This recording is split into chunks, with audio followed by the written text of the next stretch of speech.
Can you conceive of a horror like this? No fangs, no claws, no discernible shape at all. Its motives are beyond any human comprehension. When this unknown force from space arrives, its aim transcends conquest or annihilation. It warps everything you hold dear. Your family, your homeland, and even your very mind itself. It twists even your very self. It reshapes everything into a nightmare, both dazzling and horrifying beyond imagination. Today we explore this very horror conceived by in the works of H.P. Lovecraft, the primal terror of the ineffable, the color out of space. What exactly is this invisible threat we face? Why does our vaunted science fail before it? Why does science fail so utterly before it? Our story starts in the mysterious ancient town called Arkham, an ancient town shrouded in witch legends and steeped in age-old terrors. A river divides the land, separating civilization from primal wilderness. Across the river lies the cursed blasted heath.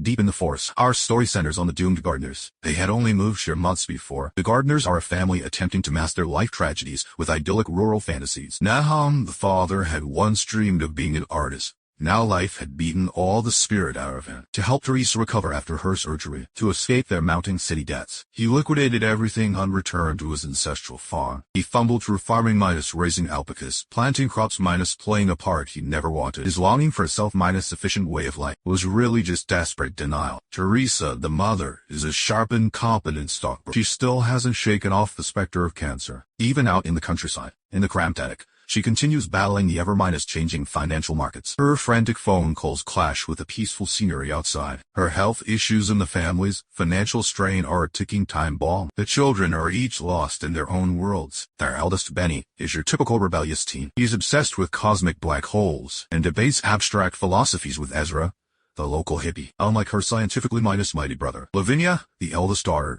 sought solace in mysticism as her guiding light. She practiced witchcraft by the river, making childlike prayers to the gods. To cure her mother's sickness, she prayed to escape her trapped fate here. Her need to escape surpassed even her father's artistic ambitions. Young Jack, with his innocent and cheerful nature, remained the only pure soul in this family. Like blank paper, he was most vulnerable to corruption. That day, Lavinia performed her ritual. Their moment was shattered by an unexpected visitor. A stranger named Ward was a hydrologist. He stood for science and reason. His coming initiated the first scientific study of this mysterious land. He apologized but was curious. Unintentionally struck a chord with Lavinia. In their isolation, his understanding felt like a lifeline to the world beyond. As he left, she warned him, "Don't lose your way." A friendly warning that sounded like prophecy minus soon they'd lose more than their way. At evening's family dinner laid bare all the simmering tensions within the household. With pride, Nahum presented his homemade French stew, a bid to showcase his new life's success. The pungent odor instantly shattered his illusions of success.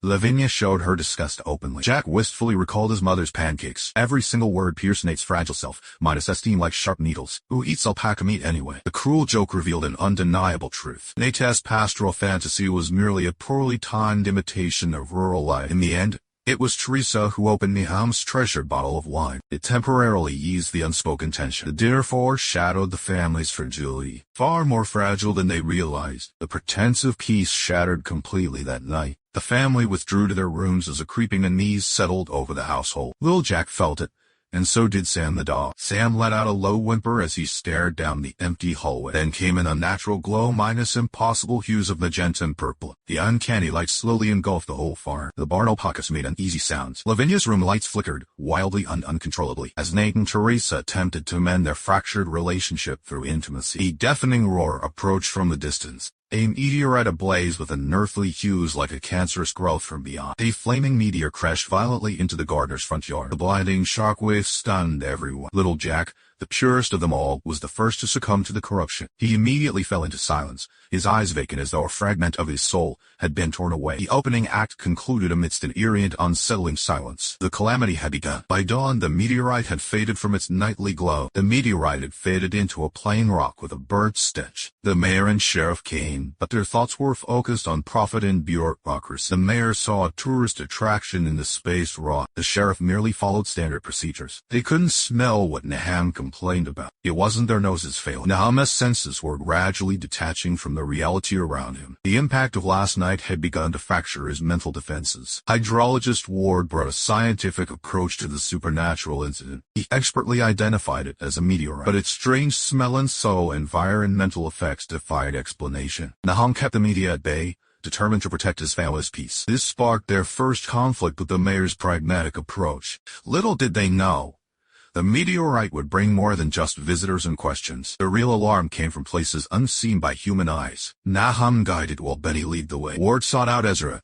the woods' dwelling hippie. Ezra, the eccentric yet devoted environmentalist in the woods. Yet his intuition surpassed normal limits. He powers himself with solar energy and watches for unknown intruders. Like a lone sentry standing guard, he called Ward by name and shout. He handed Ward a cup of his homemade malt brew. The unsettling truth soon emerged: this water is contaminated, tasting salty with a reddish-brown discoloration. Ward first tried rational explanations, maybe faucet rust. Perhaps it's due to seasonal shifts in the aquifer. Ezra's well water samples proved otherwise. Scientific analysis predicted no seasonal issues this year. Ward's explanation fell completely flat. He made up his mind to test the water quality. This test would provide the first scientific proof of the unspeakable horror. The storm came without any warning. Purple lightning streaked down, almost magnetically. Every bolt struck the meteorite in the yard with precision. This was no natural lightning, but a powering ritual. Lavinia stood in the rain, completely unafraid. Instead, she looked ecstatic, almost obsessed. The destructive beauty had her in its thrall. The color was altering her very being. Meanwhile, in the tent, she stood transfixed. Ward's equipment delivered its verdict. The strip dipped in water. The test paper turned an eerie shade of red and purple, clear evidence of contamination by an unknown substance. Science recognized the effects, but not their origin. As the storm subsided, a deeper terror began to fester in the eerie silence. Ward's radio signal was drowned in static, and the phone line fell into dead silence. A shimmering ribbon of color darted through the undergrowth. Behind him, the car roared awake, headlights flaring. He dashed over in shock to find the car running with nobody inside. Then all went dark in an instant. For the first time, the color revealed its true nature to Ward, the scientist. It was playing with him. It was showing Ward that physical laws no longer governed this place. By the third day, the meteorite was simply gone. It did not leave, but transformed into another form. It had seeped deep into the very veins of this land. By the well it once claimed, an unnaturally vibrant flower like nothing ever seen before swayed in the breeze. The first physical mutation sample, beautiful but deadly. The family's breakdown was swiftly escalating at this point. Teresa was in the kitchen, preparing food when she slipped into a trance. She didn't notice the blood streaks and the beaten eggs. Her eyes were empty. When little Jack called out to her, she chopped carrots into trance-minus-like rhythm. She cleanly sliced off 2 of her own fingers. Blood gushed, yet she seemed to feel no pain. She kept chopping mechanically with rhythmic knife taps. This was no accident. It was the color's first assault on her mind. Fear began manifesting physically, transcending mere psychology. Nahum rushed his wife to the hospital. The remaining children faced their home's grotesque transformation alone. Lavinia saw Jack whistling into the well, insisting someone in the well spoke to him. She thought it was illusion until she laughed. Same merry voice whispered into her ears. The well, a passage leading to the abyss below, had become the color's conduit to our world. Our perception of time, that fundamental anchor of our rationality, was beginning to disintegrate. Lavinia blinked Midas and the clock hands leapt from 11 a.m. straight to 5 p.m. Bloody water kept overflowing from the sink, impossible to cleanse. Eddie's time jumps were far more bizarre. Daylight vanished in an instant, Midas swallowed by a natural night. The familiar path home nearly lost him. The phone rang incessantly, yet every answered call meant nothing but eerie, lifeless silence. The color was systematically cutting them off from reality. Their farm transformed into a decaying cage, completely isolated and helpless. Nate brought his wife home after her successful surgery. His happiness evaporated instantly amid the surrounding chaos and the children's nonsensical mutter. He couldn't understand the kids' talk of time jumps and strange sounds. He saw it as their lame excuse. When he spotted his expensive alpaca wandering loose in the yard once more, his bottled Midas up, frustration and stress finally erupted in that instant. He yelled at the kids and grabbed the flashlight. He blamed everything on his family's failure to understand him. But in the barn he found Sam. The family dog was gone. Even his most trusted companion, Sam the dog, had vanished without a trace in this eerie place. Back in the room, he checked the bathroom drain. He spotted a flat jelly Midas-like being in the drain. As he studied it, tendrils lashed out without warning, searing his flesh. The creature fled into darkness. This fleeting contact became the color's first violation of Nahum's very being. He picked up his wife's clean nightgown. That putrid odor hit him, nauseating mix of cosmic decay and deathbed antiseptic.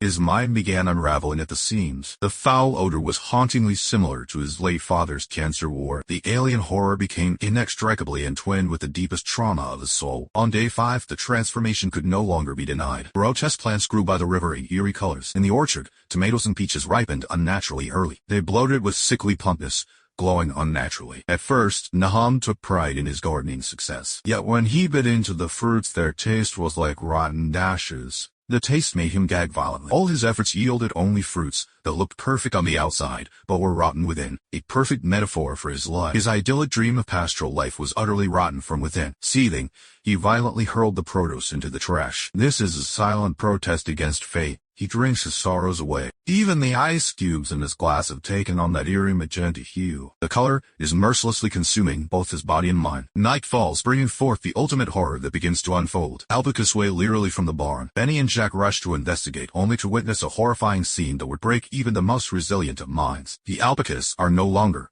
individual creatures. They've merged into a grotesque, writhing mass of flesh, screaming in agony. Their skin and bones seem melted and haphazardly fused together. This was the color's creation, a blasphemy against life itself. The terrified brothers fled from the barn. Without hesitation, Teresa rushed to Jack with all her might. At that very moment, the lurking color launched its full assault. A sickly violet glow swallowed them whole, fusing mother and son. Teresa and Jack merged into an indescribable horror, their bodies fused into one grotesque form. Their fused form shrieked with both voices in unison. The mother's love and child's innocence were now twisted into a terrifying abomination. Staring at the nightmare before him, Nate realized his daughter's warnings were not madness after all. The car wouldn't start, the phone was dead, and they were wrapped in this living hell with no way out. The creature's agonized cries echoed his wife and son's torment. Every agonized wail carved into Nate's soul like a scalpel. Overwhelmed by their unbearable pain, he made the cruelest choice of his life. With final words to his children, he grabbed the shotgun and marched to the barn. With each heavy gunshot, he ended the lives of those alpacas that once carried his dreams. Their mutated forms finally free from torment, the hardened man finally broke down and wept bitterly in that moment. Back in the attic, he raised the gun again, hoping to end his family's suffering as he had done before. But staring down at those distorted yet recognizable features, his trembling finger could not pull the trigger. His lingering love overcame the resolve to die. He dropped the gun and desperately kissed the monster. He promised her that he would find someone to help. That kiss was humanity's last tender yet futile glow against ultimate horror. At last, the long-awaited rescue team has arrived. Ward reported the contamination, only to get bureaucratic lip service. The sheriff arrived with a grotesque corpse discovered near the farm, a monstrous fusion of multiple creatures that defied nature. Ward grasped the severity when he spotted the missing cat's bell on that monstrous hybrid. Under Knight's cloak, Lavinia and Benny plotted their horseback escape, but the horses were tainted by the color, now frenzied and wild. To make matters worse, Benny heard their dog Sam barking from the well. Despite his sister's protests, he was determined to save his dog. As he climbed onto the well's rim and looked down, the well had transformed into a yawning gateway to another realm. As he was being consumed, the astronomy enthusiast reached for grandfather's telescope, hoping to glimpse the truth of this cosmic void. His curiosity and kindness delivered him to the unspeakable color. Witnessing his son's devouring, Nahum was utterly consumed by madness. He turned all his rage upon his remaining daughter. Dragging her home, he raved madly about keeping the family together. He dragged Lavinia into the attic to tend to her monstrous mother. Ward and the sheriff arrived, shattering the tense standoff. They burst through the attic door and froze at the monstrous sight before them. As the creature attacked Lavinia, Nahum swiftly raised his loaded gun, but now his sights were set on the grotesque hybrid. The gunshot echoed as he mercifully ended his family's suffering. To the shaken sheriff, it looked like cold-blooded murder. The moment they fled outside, the well's color sensed danger and lashed out at them violently. Nate recognized the destroyer of his family. Nate raised his gun to fire, but the sheriff shot him first. Thinking Nahum would hurt Ward, he shot him without hesitation. Ironically, the sheriff's sense of justice led him to kill the one brave enough to fight the color. The color, startled by the gunshot, withdrew temporarily, but Lavinia knew they were already too late. She murmured in despair, "It will never let us escape now." Then, an eerie recording from Ezra's house reached their ears. When they got there, only Ezra's withered corpse remained, and his final words, recorded as he drew his last breath. Ezra's voice from the recorder, calm yet desperate, revealed the truth. "It does not belong to our universe. It has no thoughts, no awareness. It merely transforms everything." It was transforming everything into its own essence. The moment he spoke, color burst from Ezra's corpse. The sheriff was swiftly entangled and hanged by living vines.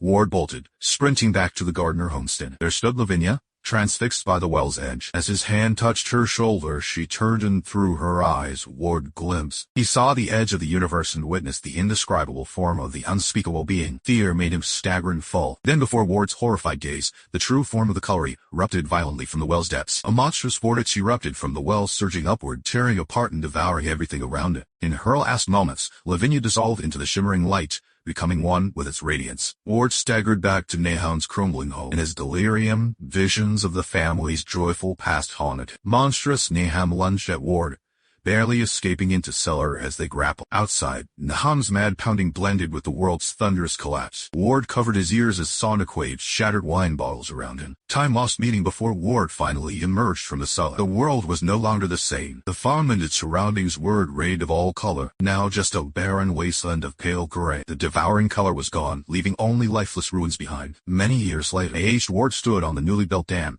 his face etched with time. The waters had swallowed the Gardner farm whole. He stared at the water, whispering a hope that the reservoir can eat, but he knew better minus it was a fool's hope. He vowed never to touch a drop of this cursed water, because beneath him, where clear water should lie, a sickly reddish minus brown in still pulse. This was never humanity's triumph over monsters. Lovecraftini horror reveals mankind's fragility and incompression.